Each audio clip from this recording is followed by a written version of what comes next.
டியரோட 5 மணிக்கான கெஸ்ஸிங் பார்க்கலாம். 14ஆம் தேதிக்கான ரிசல்ட்டு 55567, அதாவது 567 ரிசல்ட்டு நம்ம கொடுத்தது. கெஸ்ஸிங்கில் பார்த்தீங்கன்னா ஆல் போர்டில் 6-7 கொடுத்தோம், 2 நம்பருமே பாஸு. பி போர்டில் டேரெக்டாக 6 பாஸு, சி போர்டில் டேரெக்டாக 7 பாஸ் ஆகிருக்கு.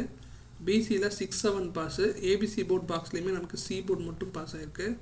ஸோ ஓவராலாக பார்த்தோன்னா நமக்கு பிசி வந்து பாஸ் ஆகிருக்கு.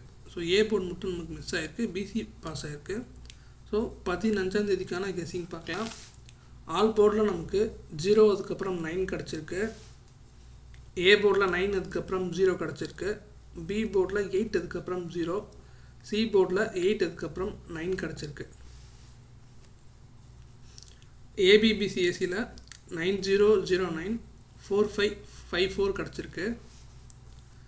ஏபிசி போர்ட் பாக்ஸில் 908 453 கிடச்சிருக்கு.